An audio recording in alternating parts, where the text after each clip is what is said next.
Di video kali ini kita akan melanjutkan cerita sebelumnya, di mana klan Wild Tempest berhasil mengalahkan Lord Abyss dan merayakan kemenangan mereka dengan sebuah pesta. Nah, dalam cerita kali ini kira-kira apa rencana besar yang sedang disusun oleh klan R'lyeh? Dan strategi licik apa yang akan digunakan oleh Noel untuk menggagalkan rencana tersebut? Oke, tanpa berlama-lama lagi, mari kita masuk ke pembahasan topik kali ini. Setelah pesta kemenangan klan Wild Tempest berakhir, Noel tetap sepenuhnya sadar. Ia menjadi satu-satunya saksi dari momen ketika seluruh anggota klannya tumbang, takluk oleh mabuk berat. Dengan toleransi alkohol yang luar biasa, Noel menghabiskan malam itu dengan tenang, memperhatikan satu persatu anggota klannya yang terlelap di berbagai sudut ruangan. Suasana berubah ketika Marion yang sebelumnya pingsan karena meminum segelas bir, terbangun dengan kepala pusing. Noel yang menanggapi kondisinya dengan santai, mengingatkan Marion untuk istirahat lebih lanjut. Ketika Marion mencoba duduk, dia menatap Noel dengan penuh pertanyaan. Seolah-olah ada sesuatu yang mengganjal di benaknya. Ia mengungkapkan keraguannya tentang potensi Noel untuk mencapai peringkat A. Sebuah pencapaian yang dianggap mustahil bagi seseorang dengan latar belakang dan kelas sepertinya. Meskipun Noel telah membuktikan kemampuan strategisnya dan membawa klan Wild Tempest pada kemenangan melawan Lord Abyss, Marion dengan jujur menyatakan bahwa para master klan di Regalia semuanya adalah peringkat A atau lebih tinggi. Tanpa kemampuan untuk bisa naik ke level tersebut, Noel mungkin tidak akan pernah bisa memimpin Wild Tempest menuju Regalia. Noel yang sudah menyadari batasan dirinya tetap tenang dalam menghadapi pernyataan Marion. Ia tahu bahwa untuk mencapai peringkat A, ia membutuhkan kekuatan yang jauh lebih besar daripada sekadar pengalaman pertempuran. Meski begitu, Marion menunjukkan rasa kagum terhadap semangat tak kenal menyerah Noel. Ia percaya bahwa Noel memiliki kemampuan unik untuk mewujudkan hal yang tampaknya mustahil. Namun, ketika Marion mencoba memancing strategi apa yang akan digunakan Noel agar bisa mencapai peringkat A, Noel menolak untuk mengungkapkannya dengan alasan bahwa informasi itu adalah rahasia. Percakapan berlanjut dengan Marion yang terkejut mengetahui bahwa Noel tahu tentang rencana pribadinya, termasuk persiapan upacara penerimaan di sekolah pasca sarjana. Jika Noel terbukti berhasil menjadi komandan pertempuran Valiant, Marion merasa kesal dan malu karena kakeknya yang kemungkinan membocorkan informasi tersebut ke Noel. Setelah bercanda dengan Marion untuk mencairkan suasana, Noel memutuskan untuk keluar sejenak untuk mencari udara segar. Ketika berada di luar, udara segar dan hembusan angin yang lembut membuat Noel menikmati sejenak ketenangan malam itu. Namun tiba-tiba langkah kaki terdengar mendekat ke arah Noel. Di bawah cahaya lampu jalan, sosok Harold muncul sambil memberi salam. Noel tersenyum dan menyambut kedatangannya. Sepertinya Harold datang untuk menjemput Marion yang masih berada di dalam penginapan. Sambil berbincang ringan, Harold mengucapkan selamat atas keberhasilan Noel dan klannya dalam mengalahkan Lord Abyss. Namun, Noel mengingatkannya bahwa ini baru permulaan. Tantangan yang lebih berbahaya menanti di depan mereka. Harold, meski mengakui bahayanya, memilih untuk tetap mendukung dari belakang. Saat percakapan berlangsung, Harold tiba-tiba memperhatikan mimisan Noel. Dengan cepat, ia memberikan sapu tangannya untuk membersihkan darah tersebut. Noel menjelaskan bahwa mimisan ini adalah efek samping dari tekanan yang diberikan pada otaknya selama menggunakan kemampuan prediksi secara berlebihan. Meskipun kondisinya sudah lebih baik dibandingkan segera setelah pertempuran dengan vampir, Noel masih membutuhkan waktu untuk benar-benar pulih. Untuk sementara waktu, ia memutuskan untuk tidak menerima kontrak baru. Harold memahami keputusan itu dan menghormatinya, mengingatkan Noel untuk tetap menjaga kesehatan.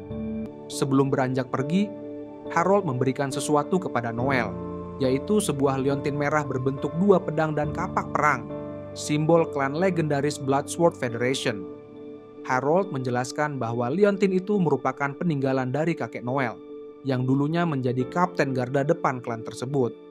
Liontin itu diberikan kepada Harold saat Brandon pensiun demi keluarganya. Noel menerima simbol itu dengan penuh penghormatan. Dengan penuh tekad, Noel berjanji untuk menjaga peninggalan itu dengan baik, melanjutkan perjuangan dan warisan yang ditinggalkan kakeknya. Setelah Noel berpisah dengan Harlord, Loki yang merupakan informan terbaik klan Wild Tempest berhasil menghubungi Noel dengan laporan penting. Melalui burung hantu yang membawa pesan berkode, Loki memberikan pembaruan tentang penyelidikannya terhadap klan Rolai. Johan Eisfeld, pemimpin klan tersebut, terlihat memperkuat posisinya melalui kerjasama dengan para bangsawan dan tokoh berpengaruh, termasuk Pangeran Caius. Meskipun ada ketidakpuasan di kalangan bangsawan mengenai pembagian keuntungan dalam proyek perusahaan kereta api, rencana itu tetap berjalan. Namun, detail tentang bagaimana mereka menangani ancaman Abyss masih belum terungkap sepenuhnya, menandakan bahwa klan Rolai memiliki rencana matang yang terselubung. Setelah membaca pesan tersebut, Noel membalas pesan agar Loki tidak mengambil risiko berlebihan demi keselamatannya. Di hari berikutnya, di tengah perkembangan klan Wild Tempest yang mulai berkembang pesat, Noel mulai sibuk mengelola berbagai aspek operasional dari kantor pusat klan yang baru direnovasi. Bersama para anggota inti seperti Alma, Koga, Leon, dan Hugo, ia menggelar rapat untuk membahas informasi dari Loki dan langkah-langkah selanjutnya. Noel menjelaskan rencananya untuk menggagalkan rencana klan Rolai, yang menurutnya akan memberikan mereka kekuasaan mutlak jika dibiarkan. Rencana ini berisiko, tetapi Noel menegaskan bahwa tindakan tersebut diperlukan demi menjaga keseimbangan dalam dunia Seeker. Leon, meskipun setuju dengan rencana tersebut, mengingatkan tentang kekuatan besar klan Rolai. Leon mengatakan bahwa klan Rolai memiliki 7 anggota peringkat A, 65 peringkat B, dan 18 peringkat C, ditambah kekuatan tersembunyi mereka. Menurutnya klan Rolai adalah ancaman besar dan sulit untuk mereka lawan. Namun, Noel dengan tenang menegaskan bahwa menghadapi klan yang kuat seperti itu adalah peluang emas. Mengalahkan Johan Eisfeld dan merebut posisi mereka akan memberi Wild Tempest peluang besar untuk meraih kursi regalia. Setelah itu, rapat diakhiri dengan arahan Noel agar semua anggota mempersiapkan diri untuk pertempuran yang akan datang. Leon diberi tanggung jawab mengatur jadwal latihan, sementara Noel memastikan semua langkah persiapan berjalan lancar.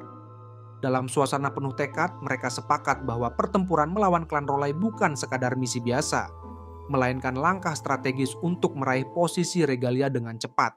Di sisi lain, dalam suasana suram, Johan Eisfeld yang merupakan pemimpin klan Rolai duduk di tengah ruangannya yang gelap. Awalnya Johan dikenal sebagai sosok yang biasa-biasa saja dalam dunia Seeker.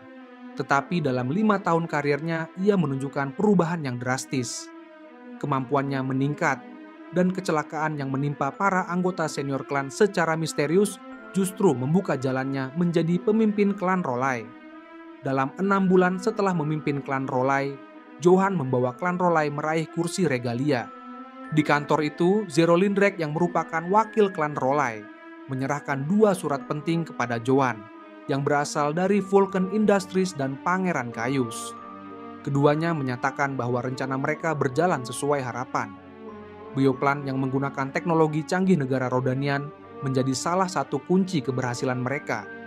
Johan yakin jalur kereta api yang mereka bangun akan mengubah perekonomian kekaisaran, menetapkan posisinya sebagai pemimpin di antara Seeker dan keluarga kekaisaran. Namun, di balik keyakinan Johan, Zero menunjukkan ketidakpuasan terhadap strategi Johan yang terlalu terburu-buru. Meski demikian, ia tetap mendukung Johan sambil menjaga segala operasi berjalan lancar dan mengawasi ancaman yang mungkin timbul. Salah satu ancaman utama yang menjadi perhatian mereka adalah Noel Stolen, pemimpin klan Wild Tempest. Noel dikenal sebagai sosok licik dan ahli strategi yang mampu memanfaatkan informasi untuk keuntungannya. Dalam komunikasi rahasia, Zero berkoordinasi dengan seorang sekutu yang memperingatkan tentang ancaman Noel dan pialang informasinya. Mereka yakin bahwa Noel tidak akan tinggal diam dan akan mencoba menggagalkan rencana klan Rolai. Sehingga Zero diberi wewenang penuh untuk menangani situasi ini, memastikan bahwa tidak ada informasi yang bocor, dan menghilangkan siapapun yang menjadi ancaman. Dengan serius, Zero bersiap menghadapi Noel dan menangkap pialang informasinya. Saat ini di kediaman Finocchio Barzini, Noel duduk di seberang Finocchio Barzini untuk membahas rencana besar. Dokumen penting mengenai sistem kereta api Republik Rodania telah diberikan kepada Noel. Dokumen itu mengungkap detail teknis dan dampak keuntungan ekonomi dari proyek tersebut, sebuah informasi yang sangat krusial yang dapat membantu Noel untuk menghadapi klan R'lyeh. Noel menjelaskan teorinya bahwa klan R'lyeh dengan bantuan Vulcan Industries sedang merencanakan pembangunan sistem kereta api kekaisaran. Rencana itu melibatkan investasi besar-besaran dan kerjasama dengan tokoh-tokoh berpengaruh, termasuk Pangeran Chayus. Meskipun demikian, Noel sudah menyiapkan strategi untuk menghancurkan rencana ambisius tersebut. Namun, Pinocchio menolak untuk terlibat lebih jauh dengan konflik Noel dengan klan R'lyeh, mengingat posisinya yang genting dalam upayanya menjadi kepala keluarga Luciano. Kemudian, Noel mengatakan kepada Finocchio Barzini bahwa ia memiliki strategi untuk menyebarkan narkoba kepada para pekerja di Vulcan Industry. Dengan begitu, mungkin saja proyek mereka akan terhenti. Mendengar hal itu, Finocchio tentu merasa khawatir karena masalah tersebut bisa menyeret dirinya juga. Melihat Finocchio panik, Noel segera mengatakan bahwa ia hanya bercanda sebelumnya. Ia kemudian meyakinkan Finocchio bahwa dirinya tidak akan menjadikan para pekerja sebagai korban dari rencana liciknya. Setelah mencoba lebih tenang, Finocchio mengatakan bahwa dirinya sedang menargetkan posisi tertinggi dalam keluarga Luciano, sehingga menghadapi tantangan besar, termasuk kemungkinan menghabisi beberapa saingannya, jadi tidak ingin menambah musuh lagi. Namun dengan santai, Noel menawarkan bantuan pada Finocchio. Noel mengatakan bahwa dirinya akan membantunya hingga dapat meraih kursi pemimpin Luciano dengan pasti. Tetapi Finocchio menolak, menunjukkan tekadnya untuk menuntaskan ambisinya sendiri. Setelah berbincang, tiba-tiba muncul Albert Gambino yang dibawa ke hadapan mereka. Albert, yang merupakan mantan bos keluarga Gambino, telah kehilangan segalanya, termasuk kaki dan tangannya, dan hanya bisa duduk di kursi roda dengan penuh rasa penderitaan. Noel mulai mendekati Albert untuk membocorkan informasi tentang seorang alkemis yang selama ini telah membantu Albert dalam membuat berbagai obat-obatan. Albert ingin memberikan informasi itu, tapi Albert meminta Noel agar berjanji membebaskannya sebagai imbalannya. Mendengar hal itu, Noel menyetujui permintaan Albert.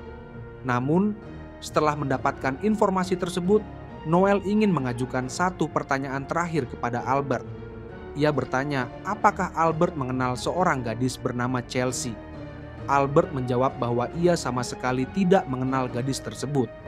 Mendengar jawaban itu, Noel langsung mematahkan leher Albert hingga membuatnya tewas secara mengenaskan. Dengan begitu, Noel akhirnya berhasil membalaskan dendam Chelsea. Aksi brutal Noel mengejutkan Finocchio dan anggotanya.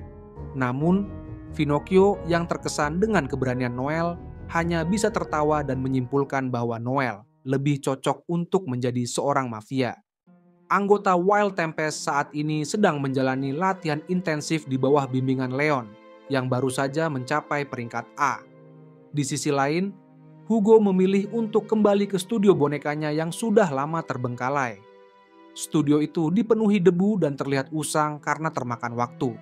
Namun bagi Hugo, tempat itu adalah kenangan berharga yang ingin ia hidupkan kembali. Meski tugasnya sebagai seeker tetap menjadi prioritas, Hugo bertekad melanjutkan hobinya membuat boneka. Setibanya di studio, Hugo bertemu dengan seorang gadis kecil yang meminta bantuannya memperbaiki boneka yang rusak. Dengan menggunakan skill repair, Hugo berhasil memperbaikinya. Gadis kecil itu tersenyum bahagia, memberi Hugo dorongan untuk memulai kembali aktivitas di studionya. Namun, ketika ia mulai membersihkan studio, seorang tamu tak terduga datang, Sharon Valentine. Sharon muncul tiba-tiba dan meminta maaf karena tidak bisa membantu Hugo saat ia dipenjara 2 tahun lalu atas tuduhan palsu. Meski demikian, Hugo tidak menyalahkannya. Ia paham bahwa sebagai orang luar, Sharon tidak memiliki kewajiban untuk menolongnya. Namun, Sharon mengejutkan Hugo dengan menawarkan kesempatan bergabung kembali dengan Supreme Dragon. Ia menganggap Hugo pantas berada di klan peringkat pertama Regalia. Tawaran itu tak lepas dari intimidasi ringan, mengingat Sharon menilai bahwa tetap berada di Wild Tempest adalah keputusan yang berisiko dan berbahaya. Meski mengakui kekuatan Sharon, Hugo menolak tawaran tersebut dengan tegas. Baginya, Noel Stollen adalah sosok yang akan menjadi seeker terkuat di dunia. Melayani orang lain selain Noel dianggapnya sebagai hal yang sia-sia. Sharon menerima penolakan itu dengan tenang, namun ia menegaskan bahwa Supreme Dragon akan selalu menunggu Wild Tempest di puncak regalia. Setelah Sharon pergi, Hugo merenungkan ancaman dan tantangan yang baru saja ia terima. Ia menyadari bahwa bentrokan antara Wild Tempest dan Supreme Dragon adalah sesuatu yang tak terhindarkan. Namun, di balik kekhawatirannya, Hugo memiliki keyakinan mendalam pada Noel. Bagi Hugo, Noel bukanlah semut kecil dan lemah seperti yang dianggap Sharon, melainkan ular licik dengan taring berbisa yang mampu mengalahkan musuh manapun. Hugo percaya pada waktunya pertarungan besar itu akan menjadi penentu siapa yang benar-benar layak berada di puncak. Keesokan harinya, alun-alun kota dipenuhi lebih dari 10.000 warga yang berkumpul untuk mendengarkan konferensi pers yang diadakan oleh Johan Eisfeld, pemimpin klan Rolai. Acara tersebut digelar di aula terbuka, dengan panggung besar yang mencerminkan ambisi Johan dan kekuatan klan Rolai. Sebagai bagian dari regalia, sorotan utama konferensi adalah pengumuman tentang sistem kereta api baru yang revolusioner. Johan dengan penuh percaya diri memulai pidatonya. Ia menjelaskan bahwa sistem kereta api ini akan membawa keuntungan besar bagi kekaisaran, serupa dengan apa yang telah dicapai oleh Republik Rodania. Johan menekankan bahwa proyek tersebut didukung oleh Pangeran Caius dan para penguasa wilayah memastikan bahwa inisiatif ini akan membawa kemajuan besar bagi kekaisaran, terutama dari segi ekonomi. Namun, di tengah antusiasme warga masih banyak yang skeptis dan khawatir tentang ancaman kemunculan Valiant beberapa bulan mendatang. Untuk meredakan kekhawatiran tersebut, Johan mengungkapkan bahwa mereka telah menciptakan senjata biologis baru yang disebut makhluk setengah binatang. Makhluk ini memiliki kekuatan tempur setara dengan Seeker peringkat B dan dirancang untuk melindungi jalur kereta api dari ancaman Abyss. Johan menjelaskan bahwa makhluk tersebut telah diuji dalam kondisi ekstrem dan mampu menangani Abyss hingga tingkat 8 tanpa kesulitan. Meski keberadaan makhluk ini menimbulkan kekaguman di kalangan masyarakat umum, para Seeker justru merasa terancam. Mereka khawatir posisi mereka akan tergeser oleh makhluk buatan ini. Johan dengan bijak mencoba meredakan kekhawatiran tersebut. Ia mengusulkan sistem pinjaman untuk makhluk-makhluk ini, memungkinkan para Seeker menggunakannya dalam perburuan mereka. Dengan retorika yang meyakinkan, Johan mengajak semua pihak bersatu menghadapi ancaman besar, termasuk kedatangan Sang Valiant. Ia menutup pidatonya dengan tegas, menyatakan bahwa kereta api dan makhluk setengah binatang ini adalah langkah penting menuju masa depan kekaisaran yang lebih cerah. Sorak-sorai warga memenuhi alun-alun setelah pidato Johan. Namun, di tengah kerumunan itu ada Noel yang mengamati dengan tenang. Noel menyadari bahwa makhluk setengah binatang adalah kejutan besar yang tidak pernah ia perkirakan sebelumnya. Meski begitu, ia percaya bahwa medan perang adalah tempat untuk beradaptasi, bukan menyerahkan segalanya pada makhluk buatan yang masih menyimpan banyak rahasia. Di tengah pikirannya, Noel juga khawatir tentang hilangnya kontak dengan Loki. Tetapi ia tahu bahwa ini bukan saatnya terganggu oleh masalah lain. Saat sesi tanya jawab dimulai, para wartawan mengajukan pertanyaan yang telah disiapkan sebelumnya. Semuanya mendukung narasi Johan. Namun, seorang reporter tiba-tiba mengajukan pertanyaan tak terduga dan menawarkan untuk menghadirkan seorang ahli untuk menanggapi pidato Johan. Wajah Johan seketika berubah bingung, menyadari bahwa situasi ini di luar skenario yang direncanakan. Di tengah kebingungan itu, Noel menerobos kerumunan dan berjalan menuju panggung, siap mengubah arah permainan. Kemunculan Noel seketika mengubah suasana menjadi tegang. Dengan kemampuan sebagai seorang talker, ia segera menarik perhatian massa, berbicara lantang dengan gaya yang penuh percaya diri. Noel memulai pidatonya dengan memuji rencana Johan, namun secara perlahan ia menyisipkan keraguan di benak para pendengar. Ia menyoroti potensi dampak buruk dari asap cerobong kereta api terhadap lingkungan dan kesehatan. Menurut Noel, polusi yang ditimbulkan dapat merusak kesehatan masyarakat dalam jangka panjang dan akan mengancam nyawa mereka. Penonton yang awalnya terpukau oleh rencana Johan mulai ragu antara janji kemajuan ekonomi dan kekhawatiran akan konsekuensinya. Johan tentu tidak tinggal diam. Ia segera membalas argumen Noel dengan nada tegas. Menurutnya, proyek kereta ini telah dirancang dengan baik, didukung oleh riset mendalam, dan tidak akan menghasilkan polusi yang membahayakan seperti yang dikhawatirkan. Ia meyakinkan warga bahwa mereka tidak perlu takut dengan konsekuensi negatif dari proyek tersebut. Namun, Noel sadar bahwa Johan memiliki keunggulan besar dalam konferensi ini. Jika ia tidak bertindak strategis, situasi bisa berakhir merugikan. Beruntung, Noel sudah menyiapkan langkah berikutnya. Dengan memanfaatkan jaringan informasinya, ia mengungkap bahwa sedang terjadi protes besar-besaran di beberapa wilayah yang menjadi jalur kereta api. Para penguasa daerah yang terlibat merasa hak mereka diabaikan oleh Johan, memicu keresahan yang semakin memperkeruh keadaan. Ketika momen yang ditunggu Noel tiba, seorang reporter yang bekerja untuknya tiba-tiba menyampaikan kabar tentang protes tersebut di hadapan Johan dan ribuan warga. Johan, yang biasanya tenang dan penuh kendali, tampak sangat terkejut mendengar informasi itu. Di sisi lain, Noel hanya tersenyum licik karena rencananya berjalan sesuai harapan. Ia memanfaatkan situasi ini dengan cerdik. Alih-alih menyerang Johan sepenuhnya, Noel justru menawarkan bantuan untuk menyelesaikan masalah tersebut, sekaligus menyatakan dukungannya terhadap proyek kereta api yang digagas Johan. Sikap ini langsung memikat hati penonton, membuat mereka kembali bertepuk tangan dengan penuh semangat. Kolaborasi antara dua pemimpin besar ini terlihat sebagai harapan baru bagi mereka semua. Namun, di balik senyuman dan jabat tangan di atas panggung, Noel memiliki tujuan dan rencana yang jauh lebih besar. Ia berhasil memperlambat rencana Johan, melemahkan posisinya di mata publik, dan menciptakan celah untuk langkah strategis berikutnya. Johan, meskipun tetap berdiri di panggung dengan senyum lebar, tahu bahwa permainan Noel baru saja dimulai. Di dalam hatinya, rasa kesal dan dendam mulai tumbuh. Keduanya sadar bahwa cepat atau lambat, pertarungan besar antara klan Wild Tempest dan klan Rolai tak terhindarkan. Pada akhirnya, hanya satu pihak yang akan keluar sebagai pemenang. Sementara itu, di sisi lain, Zero berdiri di atap sebuah gedung tinggi, 2 km dari panggung utama. Angin kencang di ketinggian menerpa jubah panjangnya, namun tatapannya tetap tajam, terfokus pada satu titik di kejauhan. Dengan satu gerakan tangan, ia memanggil tombak hitam dari kegelapan melalui skill Fatal Strike. Senjata ini dirancang khusus untuk menghabisi manusia dengan cepat dan memiliki kekuatan mematikan yang luar biasa. Peluang kematian instan dari tombak tersebut sangat tinggi, bahkan target dengan peringkat lebih tinggi sekalipun sulit untuk lolos darinya. Zero yakin tombaknya akan menembus tubuh Noel Stolen yang berdiri di atas panggung, mengakhiri ancaman besar yang terus menghantuinya. Baginya, risiko memunculkan kecurigaan terhadap klan Rolai atas pembunuhan itu jauh lebih kecil dibandingkan bahaya membiarkan Noel hidup lebih lama.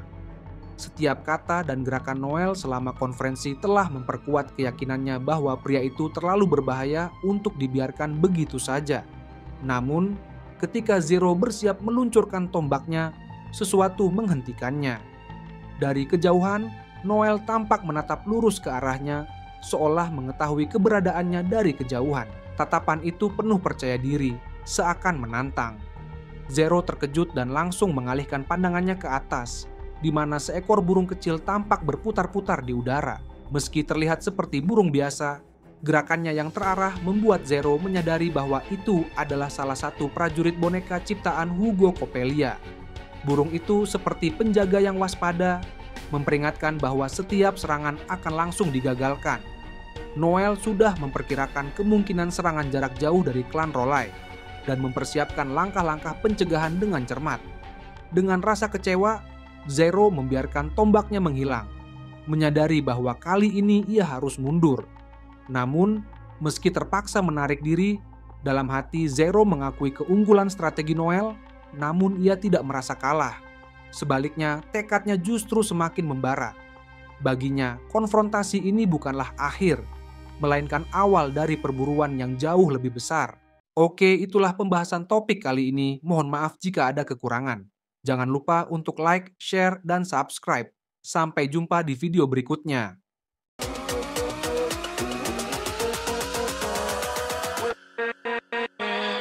with